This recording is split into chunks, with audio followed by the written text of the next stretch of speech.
Assalamualaikum warahmatullahi wabarakatuh. Salam sejahtera untuk teman-teman semua. Semoga kita diberi kesehatan dan dijauhkan dari wabah yang melanda pada saat ini. Perkenalkan, nama saya Brian Julian Akbar dengan NIM 185040200111256. Di sini saya akan menjelaskan perbedaan artikel, makalah, dan laporan. Artikel. Menurut Bapak Haji Bahdin Nur Tanjung, artikel ilmiah adalah karya tulis yang dirancang untuk dimuat dalam jurnal atau buku kumpulan artikel yang ditulis dengan tata cara ilmiah dan mengikuti pedoman atau konvensi ilmiah yang telah disepakati atau ditetapkan. Pengertian artikel. Artikel dibagi menjadi dua, yaitu artikel hasil penelitian dan artikel non-penelitian. Artikel hasil penelitian, atau yang bisa disebut dengan research article, adalah artikel yang diterbitkan dalam jurnal-jurnal ilmiah atau yang bisa disebut dengan journals. Artikel jenis ini berisi pelaksanaan dan hasil penelitian. Dan untuk artikel non-penelitian,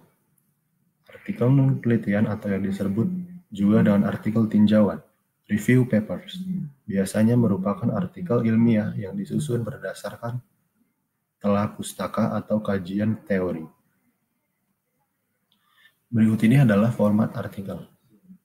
Pada artikel hasil penelitian, format yang dibutuhkan pertama adalah judul, yang kedua adalah nama dan keterangan penulis, dan yang ketiga adalah abstrak, kata kunci, dan kelima adalah pendahuluan, dan selanjutnya adalah metode, selanjutnya adalah hasil, selanjutnya lagi ada pembahasan, dan seterusnya ada kesimpulan dan saran, dan terakhir ada daftar pustaka. Pada artikel non-penelitian, formatnya itu adalah isi dan format artikel non-penelitian walaupun memiliki sejumlah unsur-unsur yang relatif sama dengan artikel hasil penelitian. Secara substansial, memiliki perbedaan. Pada artikel non-penelitian tidak memiliki unsur-unsur metode hasil dan pembahasan. Berikut adalah format artikel non-penelitian. Yang pertama ada nama penulis, yang kedua adalah abstrak, yang ketiga adalah kata kunci, dan keempat ada pendahuluan, dan kelima ada bagian inti, keenam ada penutup, dan terakhir ada daftar pustaka. Tujuan dibuatnya artikel dan juga manfaat dibuatnya artikel. Tujuan dibuatnya artikel adalah untuk melakukan identifikasi, penilaian, dan pencatatan dampak ekonomi dari suatu transaksi atau berbagai transaksi dalam perusahaan. Untuk manfaat artikel, yaitu untuk mengetahui akan timbulnya pertambahan atau pengurangan, mengetahui jumlah yang akan dicatat di satuan lebih perkiraan, dan mengetahui jumlah yang didebit atau dikredit bahwa mesti seimbang dan dibuat tanpa tanda referensi.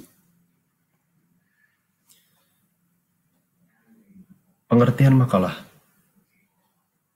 Makalah adalah karya tulis yang mampu memuat pemikiran tentang suatu masalah atau topik tertentu yang ditulis secara sistematis dan runtut dengan disertai analisis yang logis dan objektif.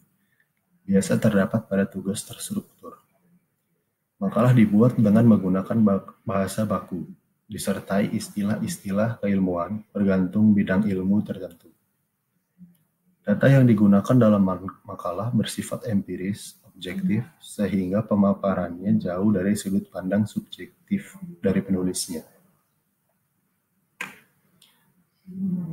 Jenis-jenis makalah. Makalah dibagi menjadi 3, yaitu ada makalah deduktif, makalah induktif, dan makalah campuran. Pada makalah deduktif, yang ditulis adalah berdasarkan kajian teoritis. Dan pada makalah induktif, makalah yang disusun berdasarkan data empiris dan diperoleh dari kajian turun langsung ke lapangan.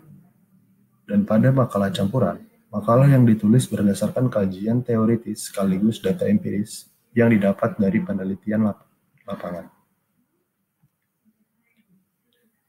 Susunan makalah. Yang pertama ada halaman muka. Pada halaman muka berisikan judul makalah, logo instansi atau lembaga tempat makalah itu dibuat, nama penulisnya, tempat pembuatan makalah, dan bulan serta tahun pembuatannya.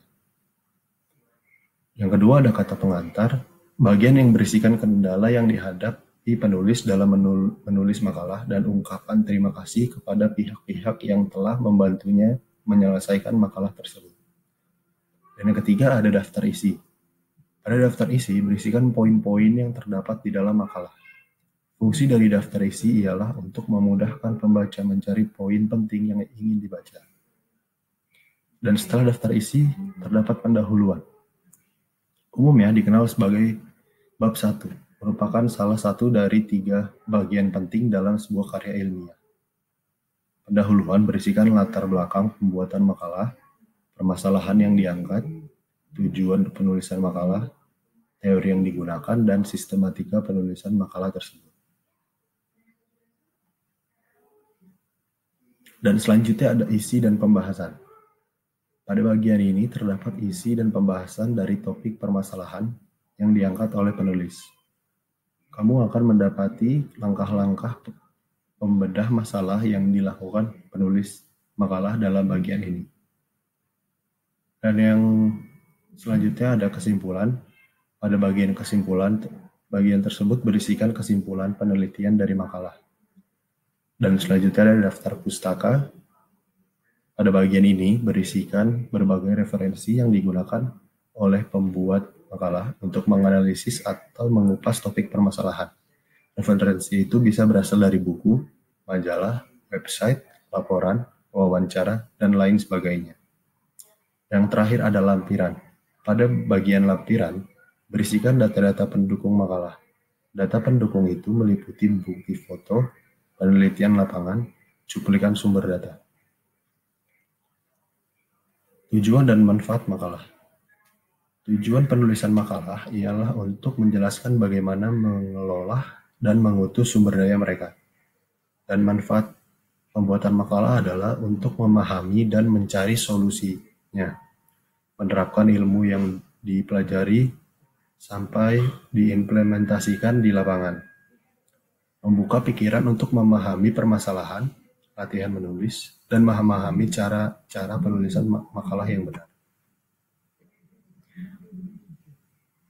Laporan.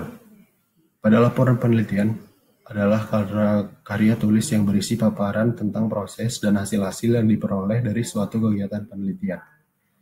Pengertian laporan.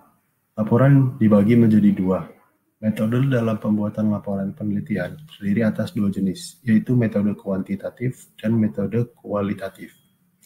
Laporan penelitian kuantitatif merupakan metode yang dilakukan secara lugas, objektif, dan apa adanya. Isi pokoknya adalah apa yang diteliti, bagian penelitian yang dilakukan, hasil yang diperoleh, dan kesimpulan penelitian. Laporan penelitian kualitatif adalah untuk mengungkapkan gejala atau fenomena secara menyeluruh dan kontekstual. Laporan penelitian ini seharusnya mampu memberikan gambaran yang utuh dan kontekstual tentang topik yang diteliti. Berikut adalah format laporan penelitian.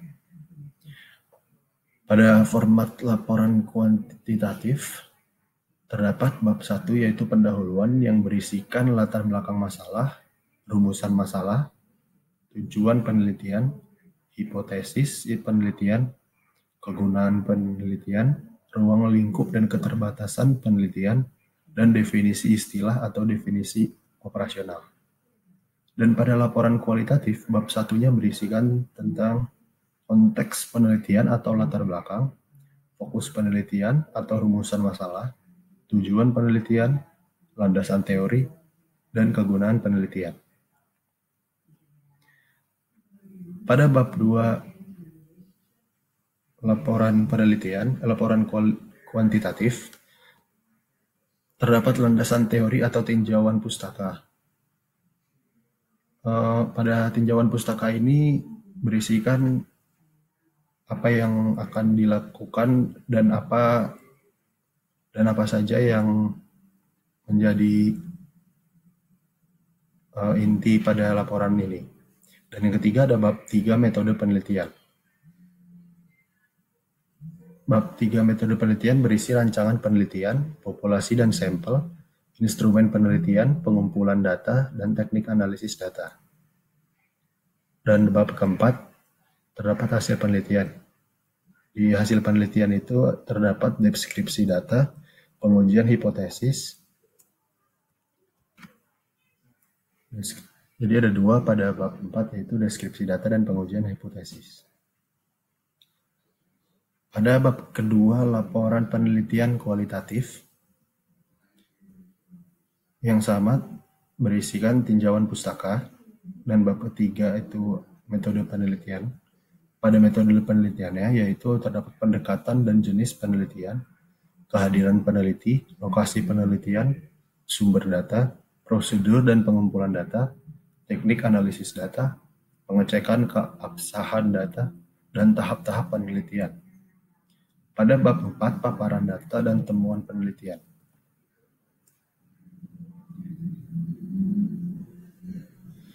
Di bab 5, laporan penelitian kuantitatif, terdapat pembahasan yang berisikan bagaimana pembahasan terhadap laporan yang telah dibuat dan apa itu kesimpulannya. Maksud saya, setelah itu di bab ke-6 terdapat penutup yang berisi kesimpulan dan saran.